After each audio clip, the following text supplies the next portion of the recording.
तो ये कपास जो बाड़ी होती है ना, बाड़ी की लकड़ियाँ इकट्ठी कर ली जाती है, वो इकट्ठी कर रखी थी। उसकी चिता से आग लेके और लकड़ियाँ बैठ कर ना आग लगा ली थी, वो वहीं जल गई। और उनकी लड़की थी, उसकी शादी होगी रोहतक में, फिक्स कर दी। बारात आई, डोली को एर लिया था और पहले थी कोड़ा पूजन प्रथा। नई दुल्हन एक रात मुगलों के वहाँ रुकेगी, 1 दिन रोको 2 दिन रोको, उनकी मर्जी है। कोड़ा पूजन प्रथा थी वो। पहले डोली मुगलों के महल में जाती, वहाँ से उनका मन भर जाता, तब उसको वो छोड़ते, वो ससुराल में आती। गोगा जी की छड़ी का जिक्र बहुत होता है कि गोगा जी की छड़ी में बहुत शक्ति होती है। तो गोगा जी की छड़ी है क्या एक्चुअल में? जो ये चाबुक होती है, मैंने देखा है जब किसी के अंदर सवारी आती है वो अपने ऊपर चाबुक मारता है, उसके पीछे क्या कारण है? उसके पीछे नेगेटिव जो एनर्जी होती है ना किसी भी चीज़ की, उसको शरीर पहले काटा जाता है। आप कह रहे हो मतलब अगर किसी के ऊपर नेगेटिव एनर्जी है उसको पहले अपने शरीर पे लेके उस पे चाबुक मारी जाती है। चाबुक फिर बाबा मारते हैं अपने शरीर पे मारकर। शिव साधना कहते हैं कि जो इंसान पूर्ण कर लेता है उसे भगवान शंकर के दर्शन होते हैं, ये सच है? हाँ। तो आपने शिव साधना करी है तो आपको दर्शन हुए? किस तरीके से साक्षात दर्शन होते हैं?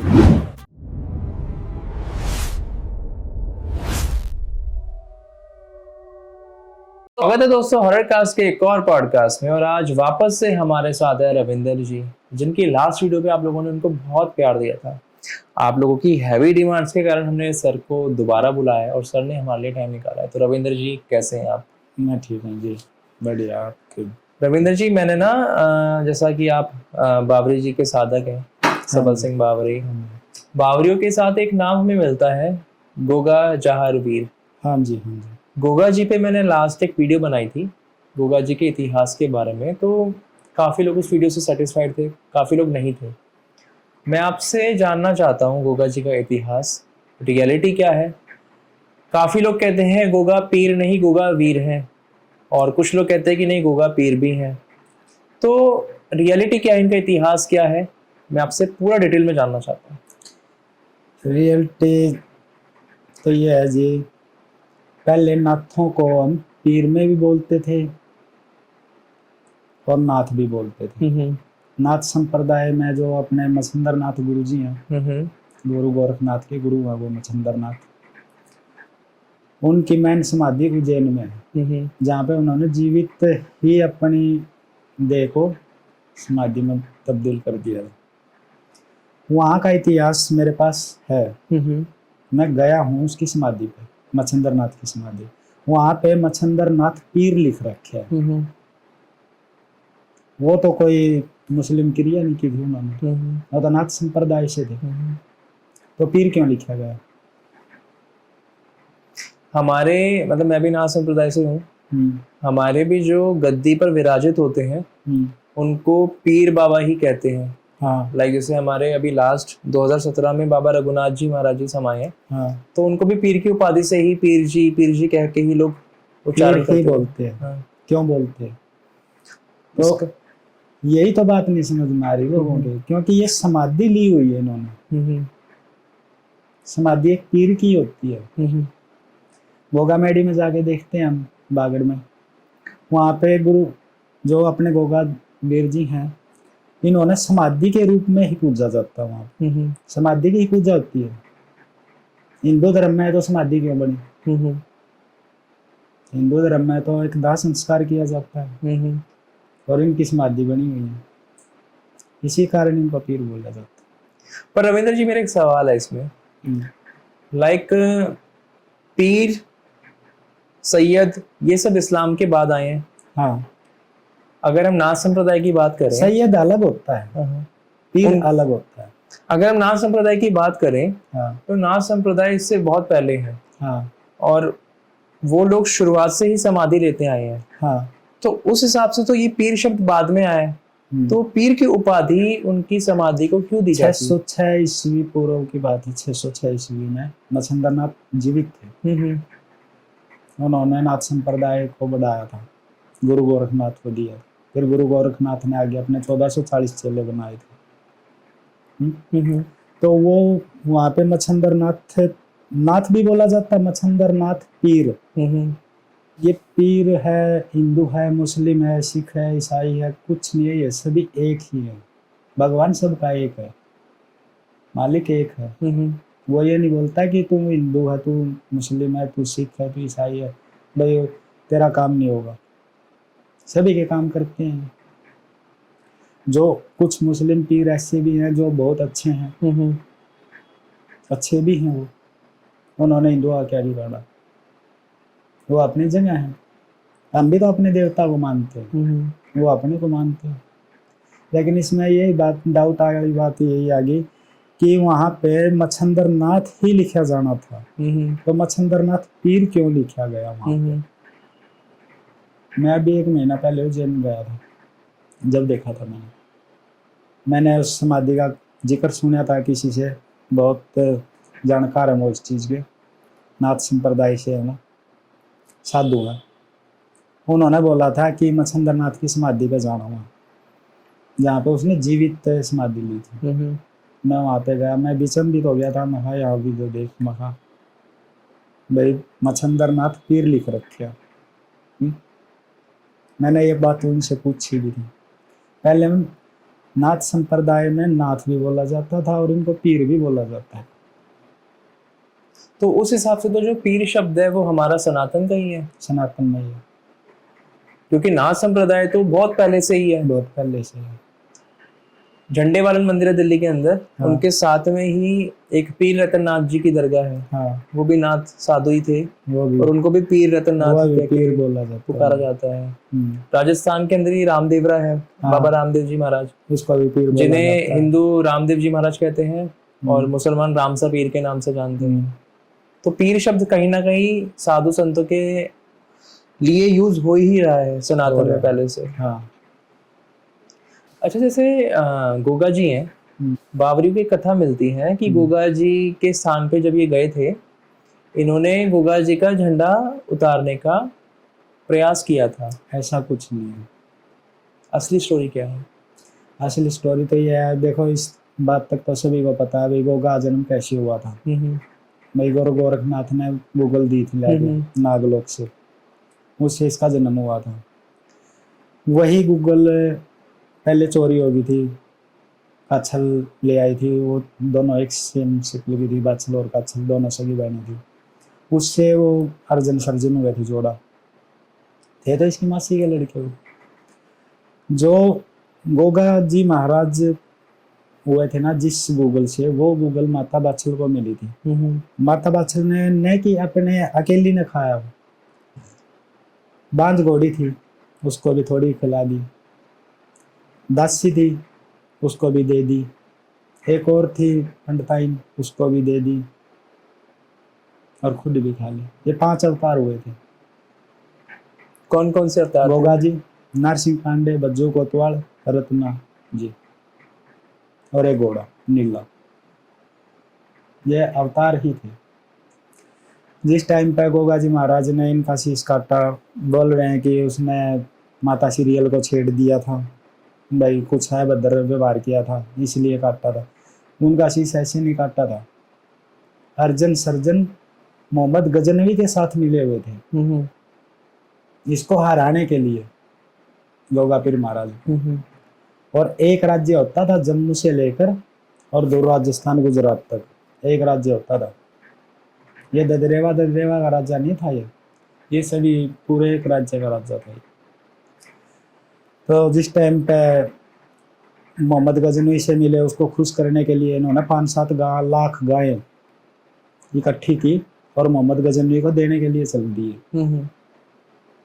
तो इस बात का पता गोगा जी महाराज को लगा। दोनों मारे गए उसमें युद्ध में, और इसने उन गायों को मुक्त कराया था। ये वजह है इसमें। गोगा जी महाराज है ना, वो गोरक्षक थे। गोगा जी महाराज की 2 शादियां हो रही हैं। पहली पत्नी का नाम कैलमदे है, दूसरी पत्नी है सीरियल। सीरियल यूपी में है, शामली। शामली के राजा की लड़की थी, मुसलमान की लड़की है ये। मुसलमान की लड़की से शादी की थी इसने, दूसरी शादी। किसी को तो ये भी नहीं पता भी इसके पुत्र कितने हैं। 47 पुत्र है इसके, गोगा जी के। गोगा जी के 47 पुत्र थे। तो इनका नाम वगैरह या कौन थे ऐसा कुछ? अब देखो नाम तो मेरे को याद नहीं है अभी तक इनका, बाकी जो मैंने सीखा है, पढ़ा है, देखा है, 47 पुत्र थे इसके। काफी और इसके भगत। जो बड़े 2 पुत्र थे हम्म। उन्होंने मोहम्मद गजनवी को अकेले हरा दिया था। अच्छा। हाँ, गोगाजी महाराज से पहले तो हरा दिया था, लेकिन वो मारे गए थे। काफी भगत बोलते हैं कि मतलब देसी भक्तावल की शक्तियों में एक नाम आता है बुलाकी वीर, बुलाकी मशान। कहते हैं कि वो भी गोगा जी की ही संतान है। ऐसा देखो मेरे को तो पता नहीं है इस चीज़ का, बाकी देखते हैं आगे ज्ञान मिलेगा तो बताएंगे ज़रूर। जिस टाइम पे मोहम्मद गजनवी के साथ युद्ध हुआ, वो सोमनाथ मंदिर को लूटने के लिए आए हुए थे, तो गुरु गोरखनाथ जी ने गोगा जी को बोला था कि तुम उसकी रक्षा कर। तो मोहम्मद गजनवी ने सोमनाथ मंदिर के बजाय गोगा पीर महाराज पे ही हमला कर दिया था। तो इसके जो समाज के थे, जो इसके हिंदू राजा थे, उन्होंने सभी ने मना कर दिया था इसका साथ देना। सिर्फ बावरी 2 भाई केसरमल सवल सिंह ये चले थे इसके साथ में। और गोगा पीर महाराज के ददरेवा में सारी औरतें, लड़की, बच्चे और गोगा जी महाराज के शीश काट दिए गए थे। वहां से धड़ धड़ लड़ती लड़ती गोगा मेडी पहुंची थी। किसके शीश काटे थे? गोगा पीर महाराज का शीश काट दिया था। गोगा जी का ही? हाँ, ददरेवा में। देखो लास्ट वीडियो में ना एक हमारे 79 थी उसकी उम्र गोगा गोगा जी जी की। महाराज की। और धड़ धड़ लड़ती लड़ती गोगा मेडी में गई है। ददरेवा में इसकी शीश मेडी है। और जो वहाँ पे है ना गोगा मेडी पे, बागड़ में, राजस्थान में, वहाँ इसकी धड़ मेडी है। मेरे लास्ट जो गेस्ट आए थे ना, जिनसे मैंने गोगा जी का इतिहास पूछा था, उन्होंने भी कुछ ऐसी ही स्टोरी बताई थी। लेकिन मेरे पास तब गोगा मेडी से ही किसी का कॉल आया था और उन्होंने बोला कि शीश गोगा जी का नहीं कटा था, किसी और का कटा था। तो फिर वो ददरेवा में शीश मेडी क्यों बोली जाती है? ददरेवा में तो शीश मेडी है और जहाँ गोगा मेडी है वहाँ पे धड़ मेडी है। तो इसके शीश और धड़ अलग कैसे हो गए? तो मतलब उनका शीश अलग हो गया था, लेकिन शरीर से वो लड़ते लड़ते वो नहीं, उसकी जितनी प्रजा थी ना गोगा महाराज की, जो लड़कियां थी, लड़के थे, आदमी थे, जो भी कुछ था उसकी प्रजा में, सभी बगैर शीश के लड़ते हुए चले थे। अच्छा। जाहरवीर इसको क्यों बोला गया है? जाहरवीर नहीं है, मोहम्मद गजनवी ने अपने मुंह से बोला था कि हजारवीर आगे। अच्छा। ये तो हजारवीर हैं, बगैर धड़ के लड़ रहे हैं। जब भाग गया था मोहम्मद गजनवी यहाँ से, ठीक है, किसी को क्या पता, बोल देते हैं कि वहाँ पे इन्होंने कल स्टार लिए गोगा महाराज के बावरियों ने, उनको अंधा कर दिया, ये कर दिया, वो कर दिया। ये उसके साथ में क्यों पूजे जाते हैं? गोगा मेडी पे क्यों पूजे जाते हैं? क्योंकि इन्होंने दोनों भाइयों ने साथ दिया था उसका, मोहम्मद गजनवी से लड़ाई की थी। तो इस हिसाब से तो रविंद्र जी, बावरी और गोगा जी एक समय के हुए? एक समय के हैं। लेकिन काफी लोग बोलते हैं कि नहीं, ये बाद में गोगा मेडी जाके उनसे 56 कलवे लेके आए। ऐसा कुछ नहीं है मेरे भाई, मैंने देखो जितने मुंह उतनी बातें होती हैं। क्लियरली ये है कि मोहम्मद गजनवी से लड़ाई लड़ी थी ना, उस टाइम पे गोगा जी महाराज के साथ में लड़े थे ये दोनों। अच्छा। हाँ, और जब मुगलों के साथ लड़ाई हुई थी यहाँ चांदनी चौक पे और मुरथल तक, सफीदन तक, तब गोगा पीर महाराज भी साथ आए थे इनके। अच्छा। हाँ, जो हमारी श्यामपुर की इज्जत बचाई थी इन्होंने, तो उसमें भी गोगा पीर महाराज ने इनका साथ दिया था, आके साथ में खड़े हुए।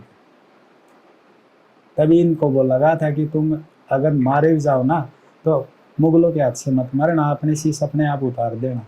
तो इन्होंने अपने शीश उतार दिए थे। तब इनको पता चला था कि जैसे गोगा पीर महाराज के पास 56 कलवे चलते हैं ना, वही कलवे इनके पास गोगा पीर महाराज ने दे रखे थे। अच्छा।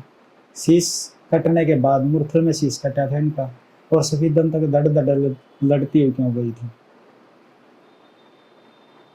धड़ धड़ ही लड़ती गई थी। 100 किलोमीटर का, 80 किलोमीटर का फैसला बीच में, तो वहां तक भी तो इनकी धड़ लड़ती गई।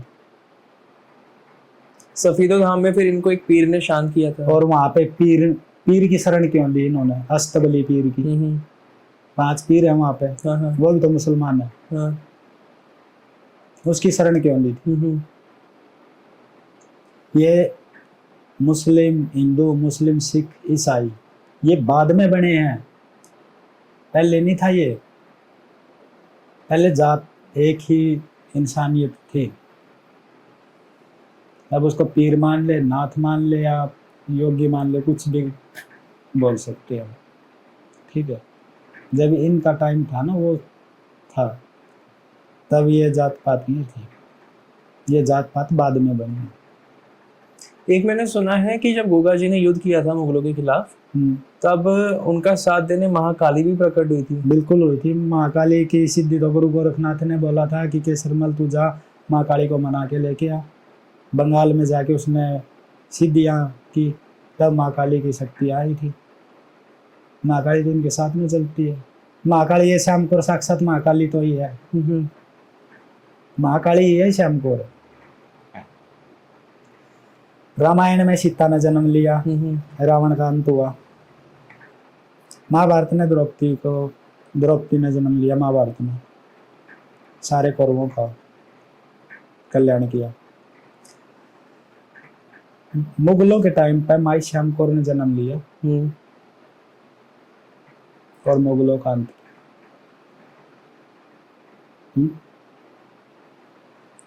मेरे गांव का, हमारे पूर्वज हैं, उनका किस्सा बता दूं? बताओ। मेरे पूर्वज हैं, पूरा गांव मानता उसको, ठीक है। यहाँ से गठवाल एक गोत्र होता है, गठवाल। गोठवाल? हाँ, गोठवाल मैंने सुना है।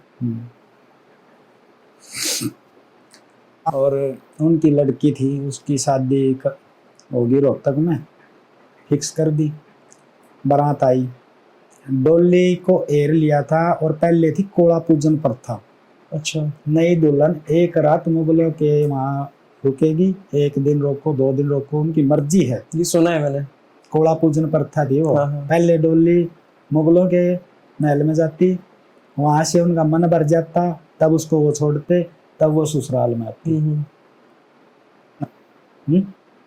ये तो अभी की बात है, पुरानी बात नहीं है। कोई नहीं सोचता हुआ पुरानी बात है ये, हदमार के 700-800 साल पुरानी बात है ये। एक वो लड़की वहाँ बारात में डोली में से उतर के भाग गई, और वो भागी मेरे गांव में आ गई। उसका मामा की लड़की थी, दादा डोला। अच्छा। डोला नाम का कोई था, उसके मामा की लड़की थी। उसने आके अपनी कहानी बताई, भाई मेरी शादी तो मैं रोहतक की है, मैं कलानौर क्यों जाऊंगी, मैं अपनी इज्जत का दाग नहीं लगवाऊंगी। तो दादा डोला चल पड़ा, बोला भाई भी इनका तो अंत करना पड़ेगा, मुसलमाना का तो अंत करना पड़ेगा।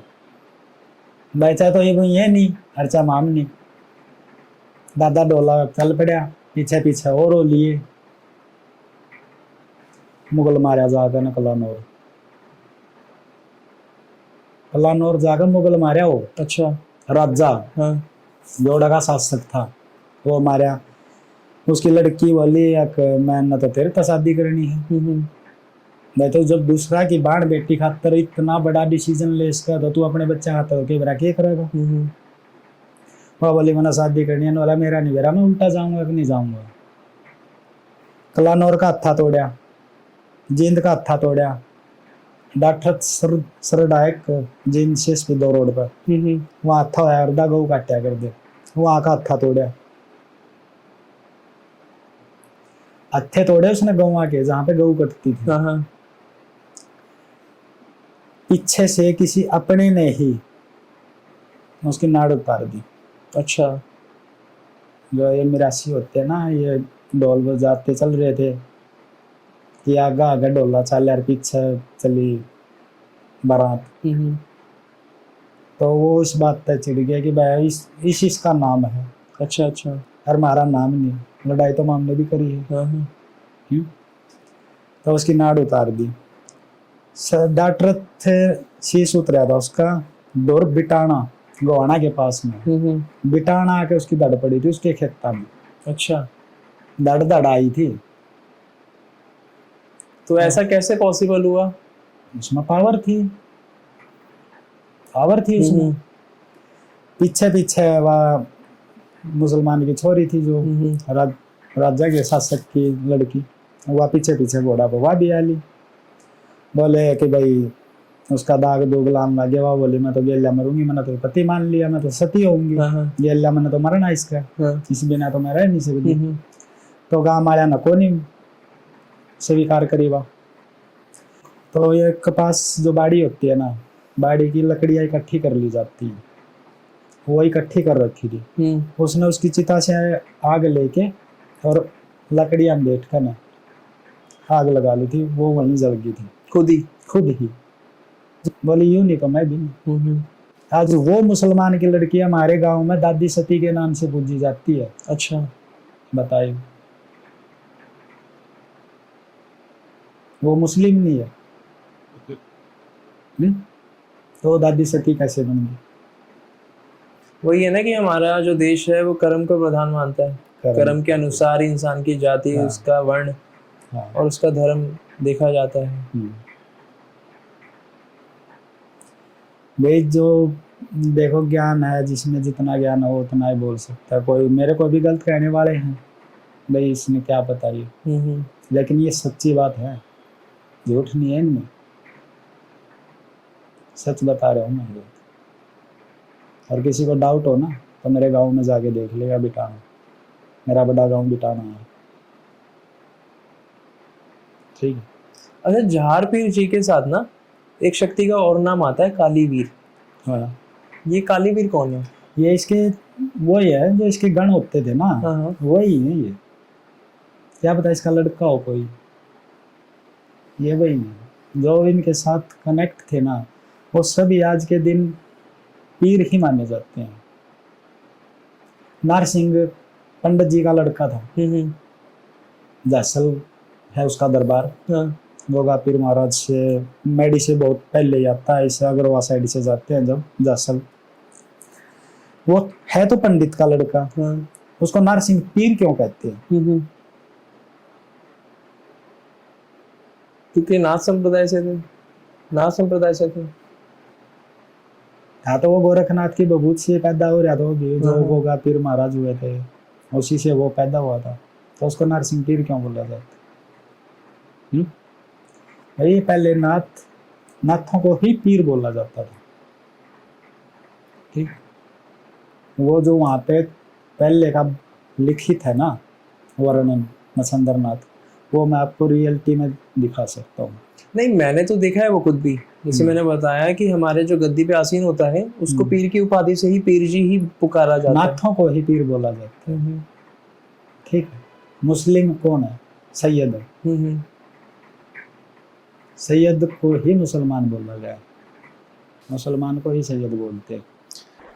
तो रविंद्र जी, जैसे गोगा जी की बात आपने बताई, पीरों की बात आपने बताई, गोगा जी के साथ कौन कौन सी शक्तियां चलती हैं बावरियों के अलावा? गोगा जी के साथ नरसिंह पीर चलते हैं, बज्जू कोतवाल रत्ना जी हैं, गुरु गोरखनाथ जी हैं, माता काली है, सभी चलते हैं। अच्छा, आपने एक चीज बताई थी कि ना आपको गोगा मेडी से सर्टिफिकेट मिला हुआ है। हाँ, मिल गया। गोगा जी की छड़ी का जिक्र बहुत होता है। हाँ, कि गोगा जी की छड़ी में बहुत शक्ति होती है। तो गोगा जी की छड़ी है क्या एक्चुअल में? गोगा जी की छड़ी जो ये एक इनके जो ताज होता है ना, उसके रूप में मानी जाती है। गोगा पीर साक्षात उसके साथ रहते हैं। वहाँ पे चाबुक मिलती है, हिट्टा जोड़ा मिलता है जो गांव में मेडी बना लेते हैं, चिंदेवा मिलता है, छड़ी मिलती है और एक बगताई, 3-4-5 चीजें हैं। मेरे को बगताई का सर्टिफिकेट मिला हुआ। जो ये चाबुक होती है, मैंने देखा है जब किसी के अंदर सवारी आती है वो अपने ऊपर चाबुक मारता है, उसके पीछे क्या कारण है? उसके पीछे नेगेटिव जो एनर्जी होती है ना किसी भी चीज की, उसको शरीर पे ले काटा जाता है। आप कह रहे हो मतलब अगर किसी के ऊपर नेगेटिव एनर्जी है उसको पहले अपने शरीर पे लेके उस पे चाबुक मारी जाती है। चाबुक फिर बाबा मारते हैं अपने शरीर पे मारकर। अच्छा, मतलब कि कोई आत्मा को अपने शरीर पे बुलाकर उस पे चाबुक पड़ते हैं, वो उस इंसान के ऊपर नहीं पड़ रहे होते। उसको तो पता ही नहीं, जो मारने लग रहा है उसको तो पता ही नहीं, वो तो पीर खेल रहे हैं, बाबा खेल रहे हैं, वो तो बावरी भी खेलते हैं चाबुक के साथ, नारसिंह भी खेलते हैं। कहीं कहीं पे मैंने देखा है कि चाबुक को पहले गर्म करा जाता है और उसके नहीं, बाद वो मारा उनकी जाता है। इच्छा होती है, कैसे भी मार लो चाहे। जो जितना बड़ा रोग हुआ है या किसी चीज को काटना है तो वो अपने तरीके से काटते हैं। और एक चीज और दिखती है, डेरू, हम्म, कि डेरू बजता है, हाँ। उसके बाद ये सारी चीजें खेलती डेरू है। क्या होता है? मैं आपसे जानना चाहता हूँ। डेरू शिव का डमरू है, शिव के डमरू को ही डेरू बोला गया। और जब ये बजता है ना, इसकी आवाज तीनों लोक और धरती लोक तक जाती है। जब शिव ने खुद तांडव किया था, डमरू बजा के ही किया था, तो जब वो डमरू बजेगा, डेरू बजेगा, तो ये बाबे तो आएंगे। ऐसे ही किसी न किसी शक्ति का शिव से कनेक्ट है। अरे शिव की ही शक्तियां सारी। गुरु गोरखनाथ है, शिव के अवतार है। भैरवनाथ है, वो शिव के अवतार है। ऐसे ही कोई ना कोई शिव से मिल के चलती है। गोगावीर महाराज हैं, वो डेरू बजता है उनके नाम से। तो जो ये डेरू बजाने वाला होता है, या ये जो डेरू होता है, इसको भी पहले सिद्ध करना पड़ता है या कोई भी डेरू हाँ, ये बजाएगा? सिद्ध करते हैं, नहीं ऐसे कौन डेरू बजा लेगा? जिसको उसका ज्ञान ही नहीं होगा वो कैसे बजा लेगा? ये पहले उसको समझते हैं, सीखते हैं, उसकी पूजा होती है डेरू की। जब भी कहीं अखाड़ा बैठता है, समय ये आते हैं जो डेरू बजाने वाले होते हैं, हम भगत हैं, हम भी उनके पैर चुचकारते हैं, उस डेरू को चुचकारते हैं, उसकी माथा टेकते हैं उसके सामने। जो समैया है ना, उस टाइम पे जब डेरू बजाता है ना, वो समैया नहीं रहता, तो शिव का ही रूप हो जाता है। शिव ही है वो। देखने वाले को तो ये लगेगा वो समैया बैठे है, लेकिन जो बाबा होगा ना, वो बाबा भी उसका आगे माथा टेक कर, समैया आगे क्यों? समैया कोई भगत थोड़ी है, क्यों टेक कर बाबा माथा? बाबे भी शीश झुकाऊं उसका आगे, मैंने देखा है ऐसा। क्यों झुकाऊं? वो समैया ने नहीं शीश झुका रहे, वो शिव ने शीश झुका रहे हैं, जिसके हाथ में वो डमरू है, डेरू है। ये है रियलिटी। बाकी भाई और भी बहुत ज्ञानी है, क्या बता कौन क्या बात कह देगा। हाँ, सबका अपना अपना ज्ञान होता है। अपना होता है। ठीक है। आपकी लाइन में जो आपकी देसी भक्तावल की लाइन है, हाँ, सबसे मेरी देसी भक्तावल की लाइन तो ये बावरियों की तरफ से है। मेरी साक्षात अघोर विद्या है। मैं नाथ संप्रदाय से हूँ। मेरे गुरु गोपीनाथ है, मैं वैसे नाथ हूँ। भक्तावल तो ये है कि भाई घर की शक्तियाँ हैं। दादा थे, बड़े दादा थे जो, वो भगत थे। बावरी आगे हमारे साथ में, गोगा पीर महाराज आगे, और भी हैं जो पीर फकीर हैं, जो भी शक्तियों को मानते हैं, वो आगे। तो इससे बस ये दिख गया कि भाई हाँ भगत है। मतलब आपके देसी भक्तावल से बावरियों की शक्तियां हैं, उसके अलावा हम कह सकते हैं कि आप ओघड़ हैं, अघोरी। अघोरी। क्योंकि मैंने अघोर विद्या साधना की है, सब साधना, शिव साधना, शमशान साधना। ये आपने करी है? हाँ, शव साधना आपने करी है? कर रखी है। शव साधना में कहते हैं कि वो शव पे जब बैठा होता है इंसान, तो कई बार वो शव जिंदा भी हो जाता है। ऐसी चीजें हुई है? ऐसा कुछ नहीं होता। कलवा जिंदा हो जाता है। अच्छा। जो कच्चा कलवा होता है ना, कोई भी बच्चा है, उसकी कब्र से उसको निकाल के उसको दूध बना लाया जाता है, वो जीवित हो जाता है कुछ पल के लिए। तो जो वो शव पे आप बैठे होते हो रविंद्र जी, वो सब कैसे, वो जिंदा कैसे हुआ? वो तो राख हो चुकी है। वो तो राख हो चुकी है। राख हो चुकी है मतलब, वो तो लेकिन शरीर के ऊपर बैठ के होती है ना शव साधना। तो फिर वो शरीर तो उसी का है ना, राख तो उसी की है ना। उस राख के ऊपर बैठ के भी सब साधना की जा सकती है। अच्छा, जरूरी नहीं कि शरीर के ऊपर ही बैठो, राख के ऊपर बैठ के भी हो सकती है तो उसी में है। और जिसकी राख के ऊपर या शरीर के ऊपर हम बैठते हैं और साधना करते हैं, क्या उसकी मुक्ति में बाधा आती है? नहीं आती, उसकी तो मुक्ति होगी। अगर उसकी साधना कर रहे हैं ना, तो उसको डायरेक्ट तो भगवान से मिला रहे हैं, तो उसकी तो मुक्ति वैसे ही हो जाएगी। और अगर साधना फेल हो जाए करते वक्त?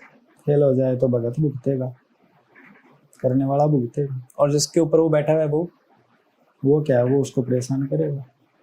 मतलब परेशानी हो सकती है हाँ। अगर साधना पूर्ण ना हो। हाँ। ये बात है, क्योंकि देखो ऐसी है, मतलब शव साधना के बारे में काफी लोगों ने मुझे बताया और सब यही बोलते हैं कि शव के ऊपर बैठ के होती है। सव तो है, तो वो भी सव ही। मैं समझ रहा हूँ आपकी बात, मैं एग्री कर रहा हूँ उस बात से। सव नहीं है क्या? हाँ। और अब ये थोड़ी है कि भाई कोई मर गया रुपये के ऊपर बैठ कर निकली जाएगी। लेकिन बात ये भी कहते हैं ना कि जब तक इंसानी शरीर के अंदर है, शरीर के अंदर थोड़ा बहुत प्राण बचा होता है, लेकिन जब वो राख में, अग्नि में एक बार मिल जाता है तो उसके पंचभूत समाप्त हो जाते हैं। उसके बाद उसके अंदर कोई भी प्राण नहीं बचा होता। लेकिन आप कह रहे हैं कि नहीं, राख के ऊपर बैठ के भी साधना हो सकती है। मैंने की है। और ये कितने साल पहले करी आपने? मैं उस टाइम पर 15-16 साल का था। 15-16 साल का था तब की थी। आज के टाइम में आपको लगता है शव साधना करना आसान है? भाई अगर अच्छा गुरु मार्गदर्शन करेगा तो हो सकती है। जानकार होगा ना जो, वो करवा सकता। लेकिन आजकल तो शमशान घाट के अंदर ऐसे किसी को प्रवेश भी नहीं करने दिया जाता। नहीं करने दिया जाता। लाइक पहले तो फिर भी था कि हाँ लोग चले जाते थे इजिली, आजकल तो चौकीदार भी होता है वहाँ पर, पहरा देते हैं, सब कुछ, मतलब इतना इजी नहीं है। नहीं। शव साधना, शिव साधना और शमशान साधना। शमशान साधना में क्या होता है? शमशान साधना में शमशान जागृत किया जाता है, जो उसके देव हैं बाबा बारानाथ, उनको जाप किया जाता है उनको। और शिव साधना में साक्षात महाकाल करनी होती है। लेकिन शमशान में जो काल भैरव है ना, उसकी साधना होती है। ये जो पॉडकास्ट अभी हम कर रहे हैं ना, मतलब आपने जो 2-3 चीजें बताई है, मैं अगली बार जब भी आपसे मुलाकात होगी ना, मैं चाहता हूँ कि हम इन टॉपिक्स को ना थोड़ा डिटेल में जानें कि शव साधना, शिव साधना और शमशान साधना एक्चुअल में क्या है। ये जरूरी नहीं है कि हम शमशान में जाके ही इसको सिद्ध कर सकते हैं। एक बंद कमरे में भी बैठ के कर सकते हैं। शव साधना भी कर सकते हैं, शिव साधना भी कर सकते हैं, शमशान साधना भी कर सकते हैं, बंद कमरे में भी बैठ के कर सकते हैं। मेरे पास एक गेस्ट आए थे, उन्होंने बोला था कि पूरा संसार ही शमशान है, ऐसी कोई जगह नहीं है जहाँ किसी की मृत्यु ना हो। शमशान का मतलब क्या है? एक जैसी शकल। शान का मतलब शकल, सम का मतलब एक जैसा, समान, समान शकल है। वहां पे जाने के बाद चाहे राजा हो या प्रजा हो या भिखारी हो, होना तो उसने मिट्टी है, राख में ही बदले। मुर्दे को जला दिया गया, उसकी राख को वहीं बिछा देते हैं शमशान में ही, बाहर नहीं निकालते उसको। उसके ऊपर फिर और जला दिया गया, उसके ऊपर फिर और जला दिया गया, तो सब एक समान हो गया ना। ये शमशान है।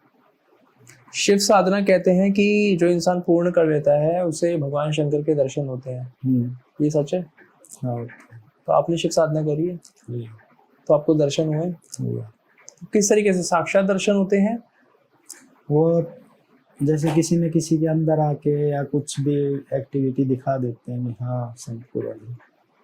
मैं हरिद्वार गया था, 18-20 कावड़ लेके आया हूँ, डाक भी लाया हूँ, पैदल भी लाया हूँ, हर प्रकार की कावड़ मैंने किया, 18-20 बार गया हूँ। मैंने दर्शन जो हुए हैं ना, अब मैं उज्जैन गया था, मैं रास्ते में रुक गया, रात को जिस होटल में रुका था ना, मैं रास्ते में ही उसी होटल में मैंने रात को बिल्कुल साक्षात शंकर भगवान के दर्शन हो गए थे। और जैसे सपन दिखाया मेरे को, वही बात अगले दिन मेरे साथ घटित हुई है कि मैं वीआईपी लाइन में हूँ, सबसे आगे खड़ा हूँ और महाकाल के दर्शन करने लगा। मैंने अगले दिन ये प्रैक्टिकल देखा कि हाँ मैंने दर्शन किए। और काल भैरव के मंदिर में गए हम, वहाँ भी सेम टू सेम वही सपने वाली बात। लाखों श्रद्धालु थे वहाँ पे, लेकिन बाबा महाकाल को वहाँ पे दारू का प्याला दिया जाता है। वो प्याला सिर्फ मेरी बोतल से ही गया, जो मैं लेके गया था बाबा के, उसी का प्याला बाबा को दिया। बिल्कुल, आपके साथ जब भी आपका दोबारा यहाँ आना होगा हम आपके साथ डिटेल में ही पॉडकास्ट करेंगे। और दोस्तों यही था आज का पॉडकास्ट। मैं उम्मीद करता हूँ आप लोगों को पसंद आएगा, और रविंद्र जी की जो भी डिटेल्स हैं वो आपको डिस्क्रिप्शन में मिल जाएगी। अगर आप इनसे कांटेक्ट करना चाहते हैं तो इनका नंबर, इनकी आईडी या जो भी इनकी डिटेल्स है वो आपको डिस्क्रिप्शन में मिल जाएगी। अगर आपको वीडियो पसंद आई, वीडियो को लाइक करें, चैनल को सब्सक्राइब करें। और यूट्यूब का एक नया फीचर आया हाइप का, लाइक करने के बाद वीडियो को हाइप ज़रूर करें। और अगर आप लोगों की कोई सवाल है जो आप लोग चाहते हैं मैं रविंद्र जी से पूछूं, तो आप लोग कमेंट्स में लिख सकते हैं। जब भी हमारी मुलाकात होगी इनसे दोबारा, हम आपके क्वेश्चंस इनके आगे रखेंगे। तो रविंद्र जी, आपसे दोबारा से हम बोलेंगे कि जब भी आपका आना हो हमारे थोड़ा समय निकालना। बिल्कुल। तो दोस्तों मिलते